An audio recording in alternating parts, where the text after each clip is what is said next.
Bonsoir en tout cas à tous. Je suis ravie de vous retrouver comme chaque année pour les rencontres des ailes de l'auto. J'ai une petite déformation professionnelle, j'arrive plus à me séparer de mon iPad, hein, donc désolée, j'espère que ça ne vous ennuie pas. Avec nous donc, Elisabeth l'a dit, notre grand témoin Harry Vatanen, ancien pilote de rallye, ancien et on le sait moins, député européen au Parlement européen et rapporteur sur la sécurité routière, et puis également Florence Lagarde. Donc nous mènerons cette interview toutes les deux. Mais on peut s'asseoir, Harry. On va faire ça à mon avis, l'égalité en Finlande, il fallait que l'homme se lève, c'est ça? Il est galant, donc une femme se lève, il se lève, super. C'est dans ce sens en Finlande, oui. Très bien, alors vous êtes justement mondialement connu pour votre carrière de pilote automobile. C'est un milieu où il y a très peu de femmes. Comment est-ce que ça s'explique? Est-ce que vous avez justement une explication? Oui, d'abord, bonsoir à tout le monde. Je n'ai pas pu résister à cette invitation, que je savais que je vais être devant tellement de femmes, alors comment l'homme peut dire non, on ne peut pas dire. Et deuxièmement, peut-être parce que je suis un Finlandais, je veux quand même rappeler quelque chose dont vous ne savez pas, mais qui va très bien avec le thème de ce soir. C'est-à-dire que Finlande était quand même le premier pays du monde à donner aux femmes le droit à voter et se présenter. Était quelle année? Un peu bien avant qu'ici en France, c'était 1907. 1907. En fait, Nouvelle-Zélande avait déjà donné le droit aux femmes pour voter, mais pas se présenter. Mais la Finlande a donné les deux droits en même temps, 1907. Alors peut-être ça vous fait un peu rigoler maintenant, mais des fois, nous les hommes en Finlande, vous voyez, des fois notre président était une femme, le premier ministre était une femme, et à peu près moitié des députés dans notre assemblée étaient les femmes. Alors moi je pensais sincèrement que moi j'ai commencé un mouvement pour libérer des hommes finlandais. C'est pas dans la même sens. Mais je reviens à votre question. Merci. Revenir à votre question, je ne sais pas pourquoi, même quand vous êtes dans l'avion en tant que commandant de bord et une femme, on est toujours un peu surpris. C'est les idées reçues qu'on a.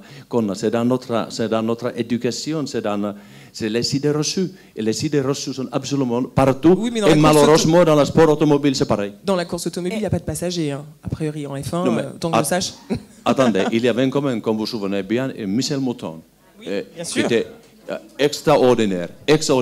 82, elle était en tête de champion du monde de rallye. Ce que vous ne vous souvenez peut-être pas. Devant quelqu'un qui est un des meilleurs, Walter Röhrl, qui était dans la même écurie, en allemand, la même écurie. Michel était en tête de championnat avant la dernière course en Côte d'Ivoire.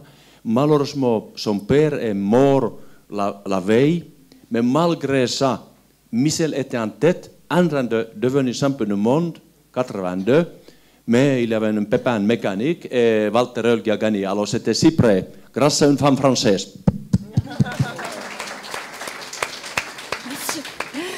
Mais avec toute cette égalité des femmes en Finlande, il y aurait pu y avoir des pilotes femmes finlandaises.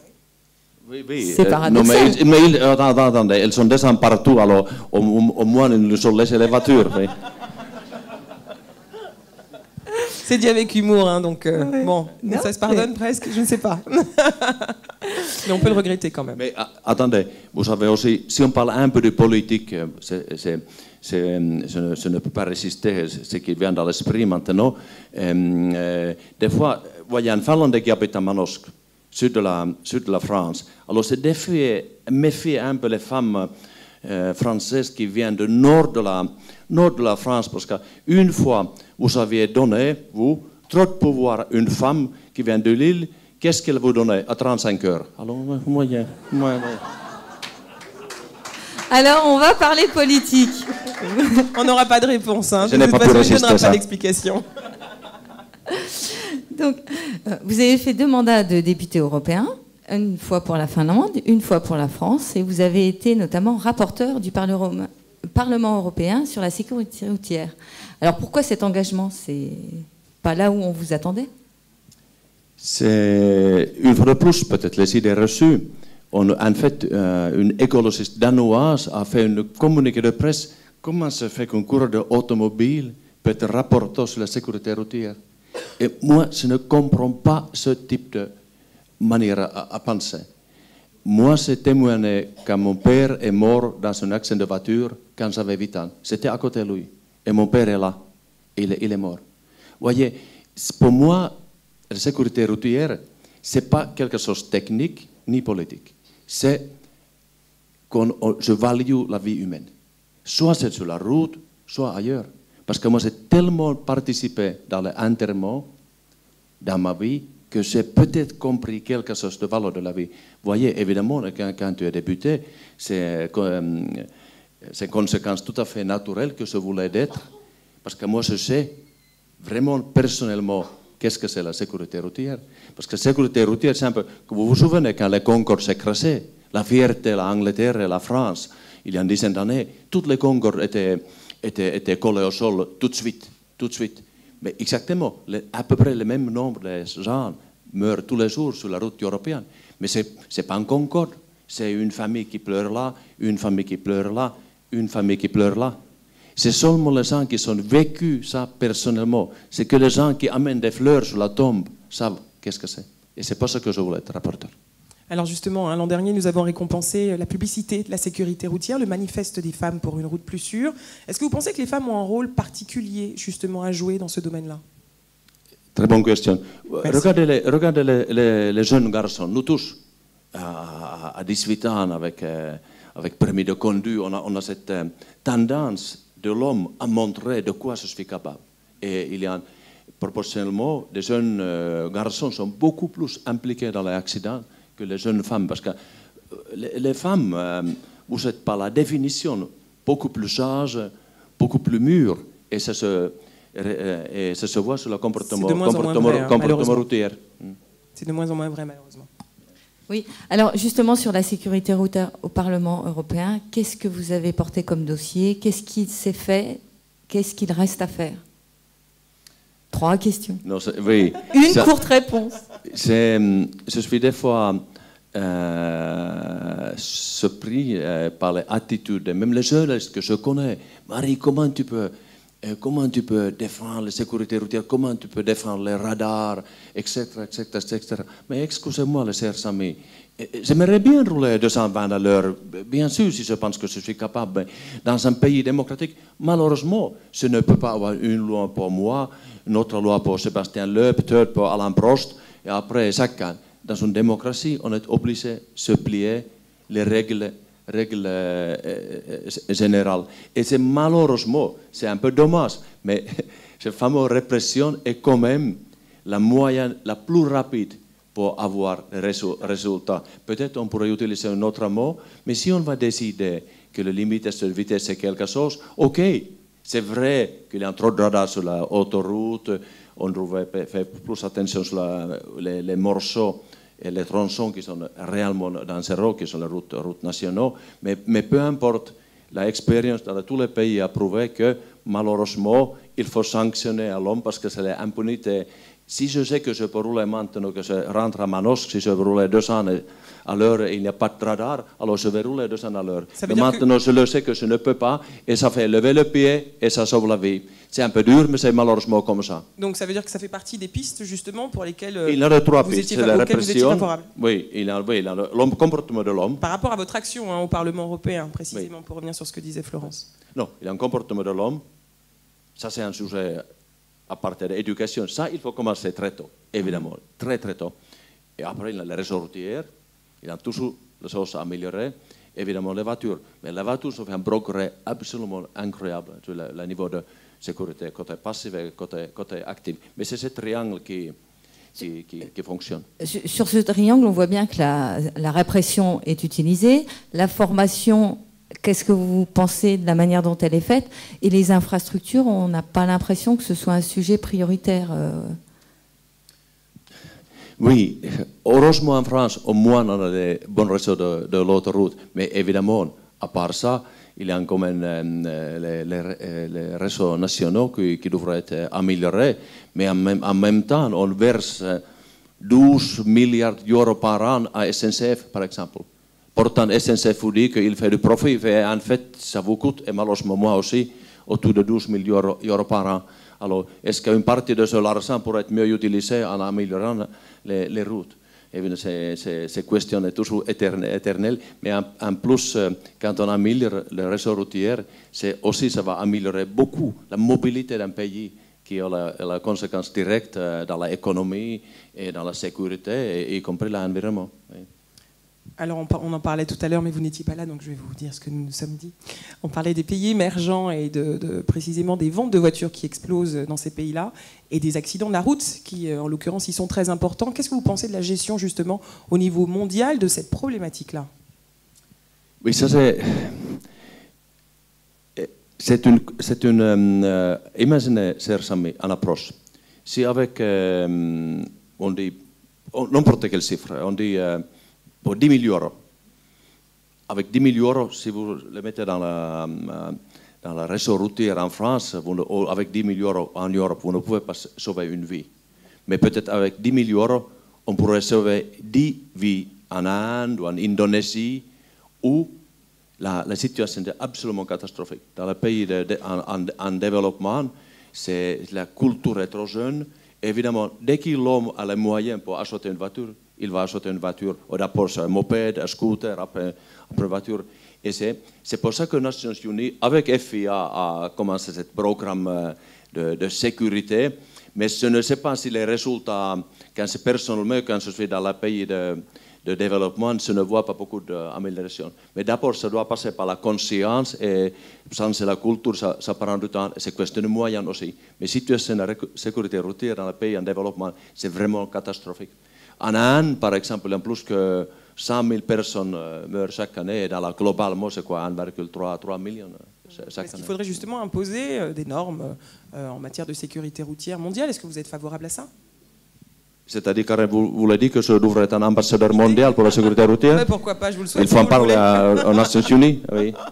Oui, justement, pourquoi les Nations Unies ne s'emparent pas de ce sujet? Pourquoi ils ne gèrent pas au niveau mondial cette question qui est quand même vitale, j'allais dire? Bien sûr.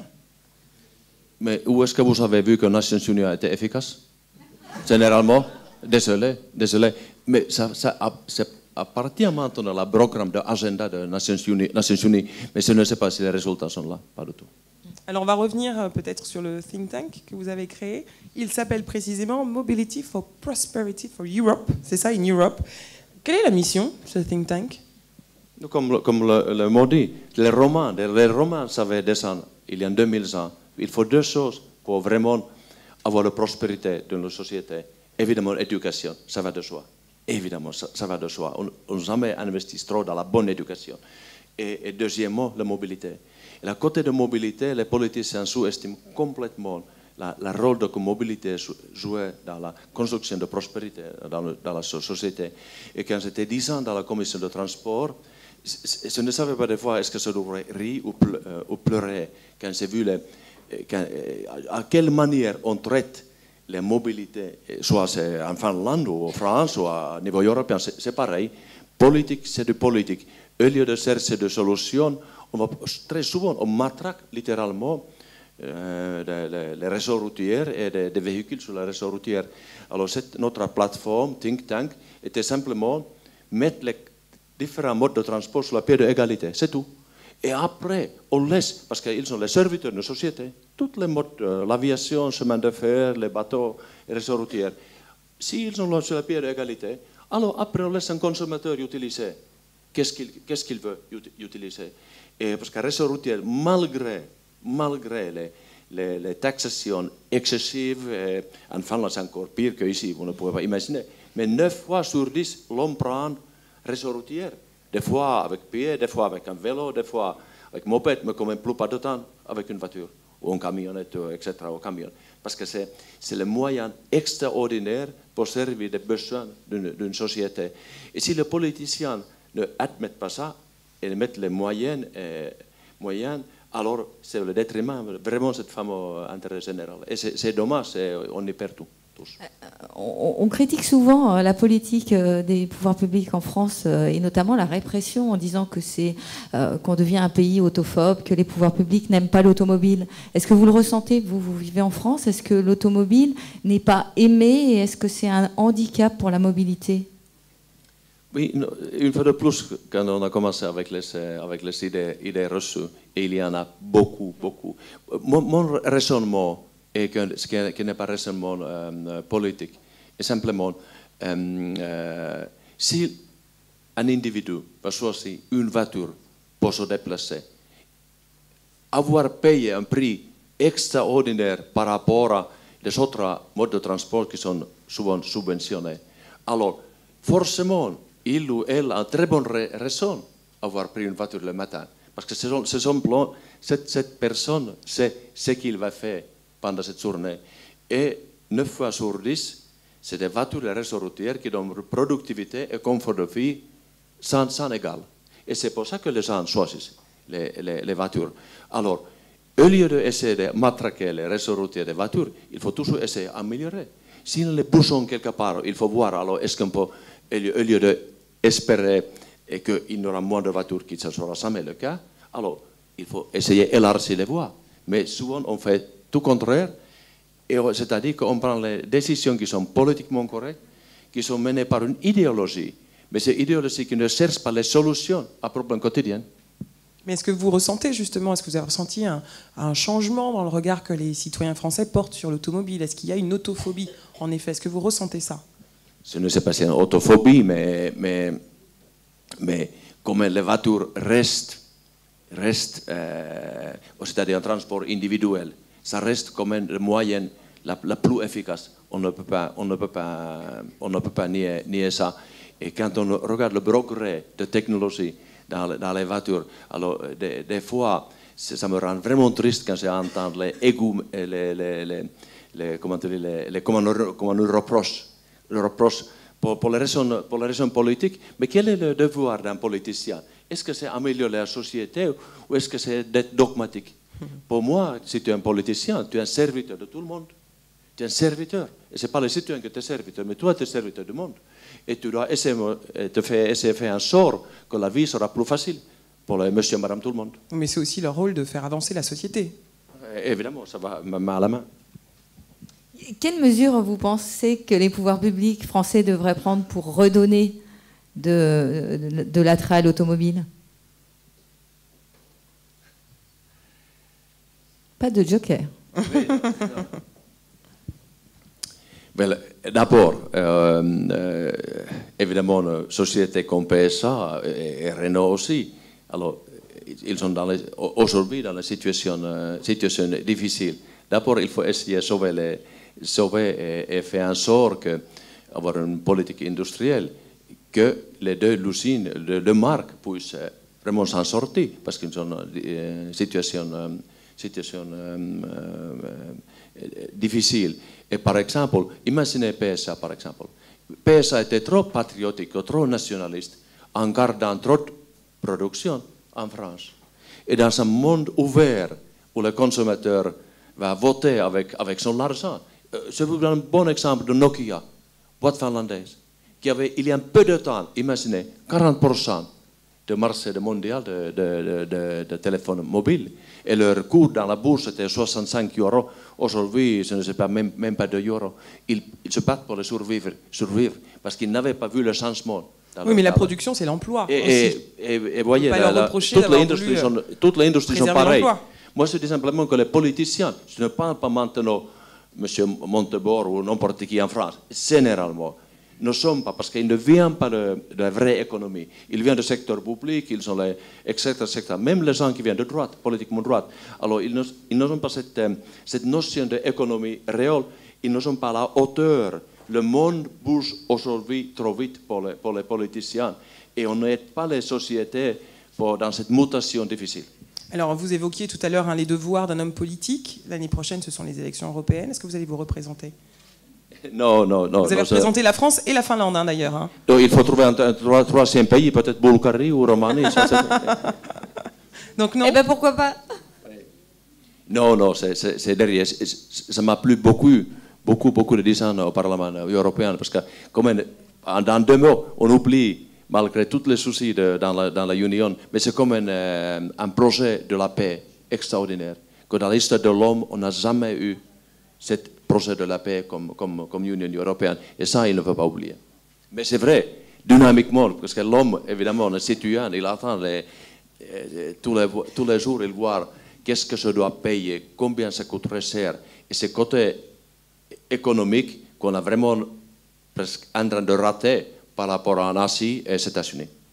Justement, est-ce que vous pensez que les industriels français, par exemple, s'investissent assez dans la politique européenne? Est-ce qu'ils sont présents dans les discussions qui vont aboutir à des textes qui s'imposeront à eux? Est-ce qu'ils font ce travail de s'intéresser à ce qui se prépare? Ouais. Non, oui, les constructeurs vous européens... les avez vécus de l'intérieur? Oui, nos constructeurs européens sont quand même bien présentés à Bruxelles au travers de ACA. Mais c'est vrai, pour les raisons que j'ai mentionnées tout à l'heure, que l'homme politique vraiment assez souvent est détaché de la réalité économique. C'est-à-dire que avant, jusqu'à il y a très peu de temps, nous étions tous, le pays était les protectionnistes. Nous avions chaque marque, Michelin avait les marques dans chaque pays, parce qu'autrement tu ne pouvais pas vendre les pneus. Maintenant, c'est fini, ce monde est fini. Et les politiciens n'ont pas compris. C'est les consommateurs qui décident des destins des producteurs aujourd'hui. Et les politiciens sont en retard par rapport à vrai changement dans la vie. Alors justement, et pour finir, hein, dans ce contexte de crise, on le sait, l'Europe est assez mal perçue par les citoyens. Est-ce qu'il y aurait une recette pour qu'elle soit perçue de manière plus positive? À avoir l'économie plus dynamique et moins de bureaucratie. Oui, c'est vrai, il y en a. Bonne recette, il faut croire en l'homme. L'homme n'a pas besoin d'une autre personne derrière pour le surveiller. Il faut donner plus de liberté à un individu. Et ça rend aussi le côté économique plus dynamique. C'est notre défaut principal. Merci beaucoup, Harry Vatanen. Merci de l'applaudir. Merci.